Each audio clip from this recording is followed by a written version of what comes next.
Bonjour, monsieur l'ambassadeur. Bonjour, bonne fête à la Guinée. Merci, c'est gentil. Bon anniversaire. Merci d'être là. Voilà, écoutez, non, c'est un grand plaisir. Merci. Mesdames, Messieurs, bonsoir. Le 2 octobre est un grand jour de fête nationale en Guinée. C'est le jour de la proclamation solennelle de notre indépendance. À ce 56e anniversaire de notre souveraineté retrouvée, l'entretien de Colomar reçoit pour vous un grand ami de la Guinée, l'ambassadeur Bertrand Kochri. Il est en poste à Conakry depuis bientôt 3 ans. Aujourd'hui, il nous dira comment est-ce qu'il œuvre au quotidien pour l'approfondissement de la coopération entre la France et la Guinée, mais surtout, quelle est la nature actuelle des relations franco-guinéennes. Réponse exclusive dans un instant.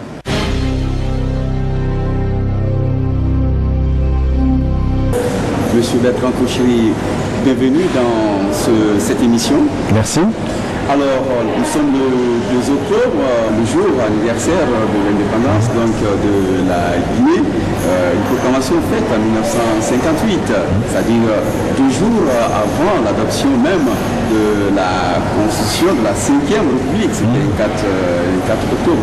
Aujourd'hui, quel sens, vous, ambassadeur de Guinée à Conakry, vous donnez à cette célébration? Cette célébration, c'est une date importante, comme vous le dites, pour la Guinée, bien évidemment, mais aussi pour les relations entre la France et la Guinée. On connaît ce qu'a été la dynamique historique, les difficultés aussi qu'il y a eu au moment de la proclamation, à la suite du voyage que le général de Gaulle avait fait à Conakry, la surprise du jeu des discours, la tension qui s'en est suivie entre les deux pays, l'épisode de 10 années pendant lesquelles il n'y a pas eu de relation diplomatique entre nos deux pays, et puis surtout, moi je dirais aujourd'hui le plus important, ça a été le mouvement de reprise des relations qui ont eu lieu à partir de 1975 avec André Lévin et qui aboutissent aujourd'hui à cette relation amicale et épanouie qu'il y a entre nos deux pays. Aujourd'hui que vous continuez à développer, je rappelle que vous êtes le 17e ambassadeur de la France à Conakry. Juste soulever que cette fois-ci quand même, on célèbre cet anniversaire dans un contexte un peu particulier. Les festivités prévues à un moment sont reportées pour raison d'Ebola. La France a affiché une solidarité extraordinaire auprès du peuple de Guinée. Vous avez raison effectivement de souligner les circonstances exceptionnelles de ce 2 octobre 2014. Mais ce n'est pas une raison, je pense, pour ne pas marquer, je dirais, l'événement qui est par rapport exactement à l'histoire de la Guinée, de ce qu'est toujours cette célébration de cette fête nationale, bien entendu. Parce que ça a été aussi un grand mouvement pour l'indépendance africaine et je crois qu'il faut le marquer.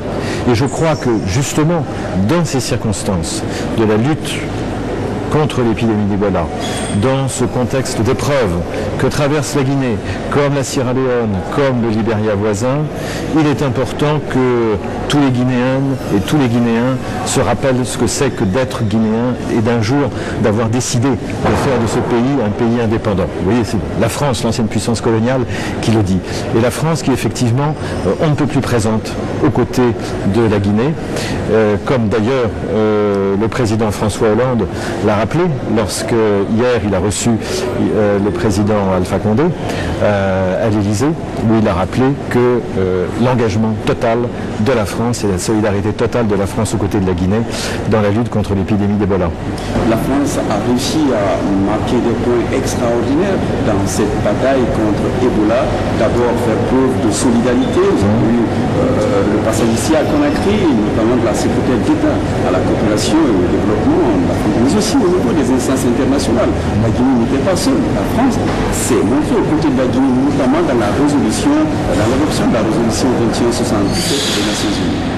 Vous avez raison de rappeler que la France a été le premier soutien de la Guinée dans la lutte contre l'épidémie d'Ebola, puisque c'est un laboratoire français de l'Institut Pasteur qui a identifié le premier cette souche de l'Ebola à Lyon, le laboratoire P4 de l'Institut Pasteur, et que par la suite, nous avons tout de suite mobilisé un ensemble d'équipes de médecins pour venir en assistance au ministère de la Santé, et que lorsque Mme Girardin est venue à Conakry, la secrétaire d'État au développement et à la francophonie, il y a eu un certain nombre d'annonces qui ont été faites notamment le fait de consacrer 5 millions d'euros du contrat de désendettement développement à la lutte contre Ebola, 4 millions d'euros à l'ouverture d'une unité de l'Institut Pasteur à Conakry, qui verra le jour dans les mois à venir, et également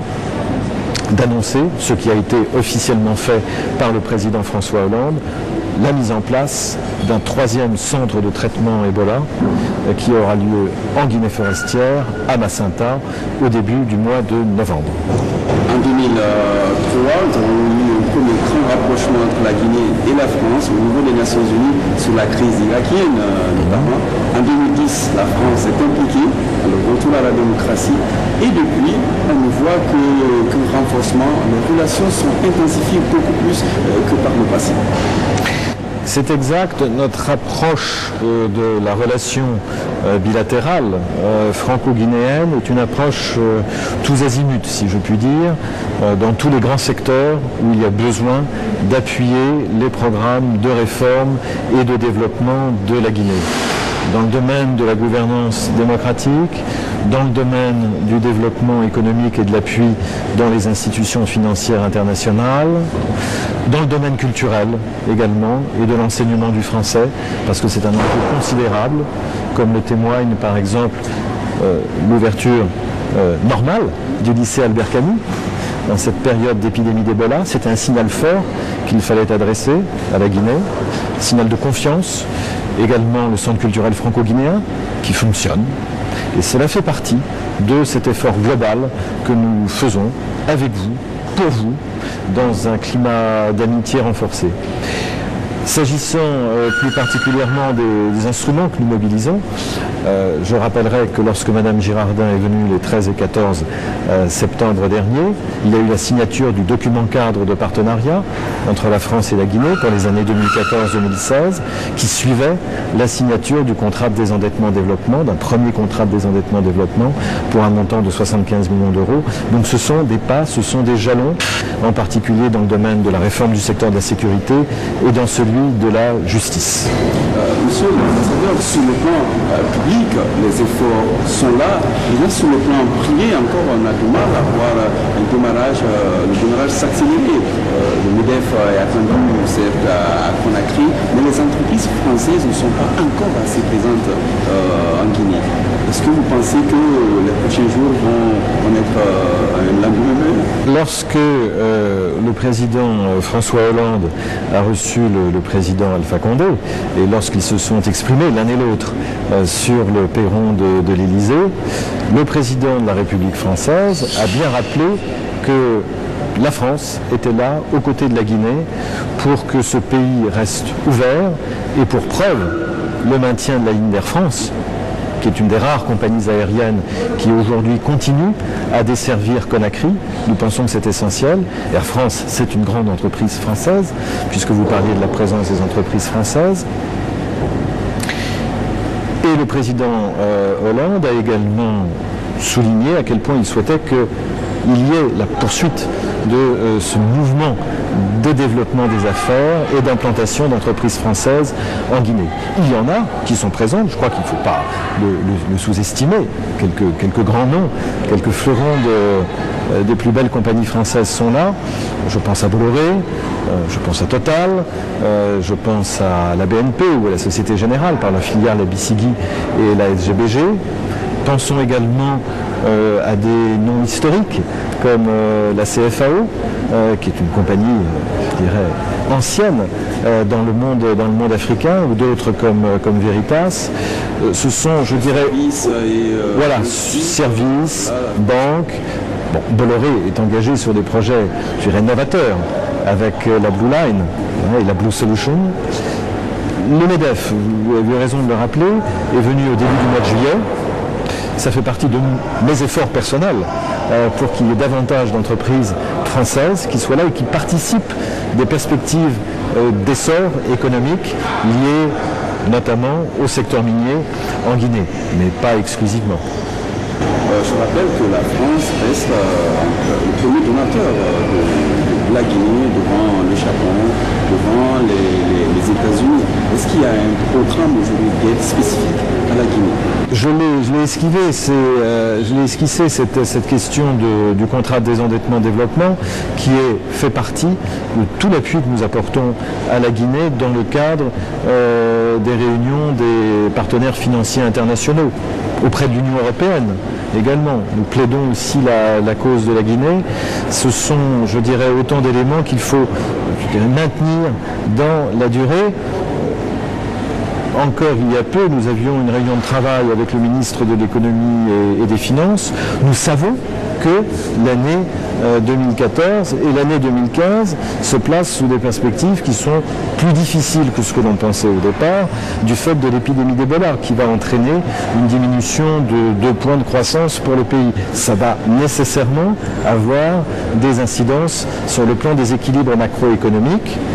Mais la France sera là auprès de la Guinée pour plaider la cause de la Guinée dans les instances internationales s'il y a besoin d'un renforcement de l'aide et de l'appui des partenaires financiers internationaux. Vous êtes dans un pays que maintenant vous avez pratiquement adopté, parce que déjà en 96-99, vous étiez encore là comme deuxième conseiller à l'ambassade de France. Donc vous avez côtoyé le milieu politique guinéen, vous connaissez bien l'économie de ce pays, la culture.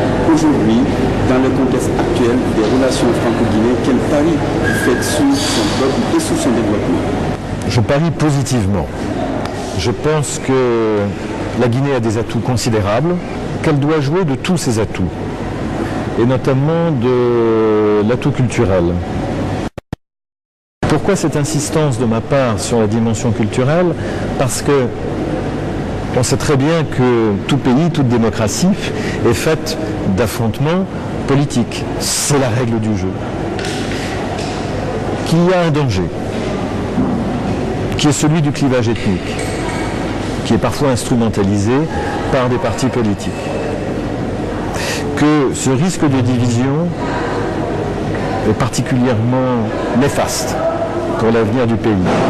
Qu'il faut savoir, je dirais, ressouder une unité nationale autour d'un certain nombre de valeurs et autour d'un certain nombre de capacités de création de ce pays. De la culture, qui est un des gisements principaux et qui montre qu'il y a toujours eu des échanges.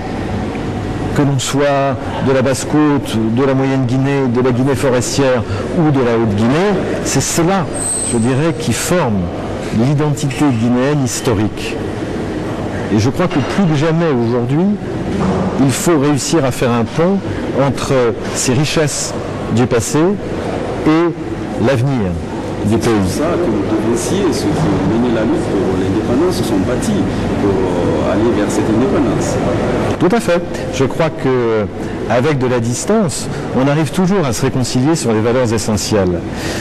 Aujourd'hui, la Guinée est un pays qui bouge vite, qui, je l'espère, aura encore un plus bel avenir économique avec une meilleure redistribution des richesses entre ses habitants. Mais il faut savoir tourner le dos à ce qui divise et qui affaiblit pour savoir regarder ce que c'est que l'identité, mais l'identité dans la richesse des différences. Je crois que c'est ça l'enjeu principal. La culture est une très belle porte d'entrée pour ce rassemblement. Monsieur l'ambassadeur, merci. Merci à vous. Bon anniversaire, parce que demain, ce sera votre anniversaire. On ne peut rien vous cacher, avec juste un an de moins par rapport à la Guinée. Ouais. Voilà. Merci à vous. Et encore une fois, pour toutes les Guinéennes, pour tous les Guinéens, encore un message de bon anniversaire pour cette célébration de l'indépendance, de bon courage et de détermination dans la lutte contre l'épidémie d'Ebola en restant unis. Merci. Merci d'avoir suivi cet entretien avec l'ambassadeur de France en Guinée. Restez avec nous la suite dans les prochaines émissions. Merci.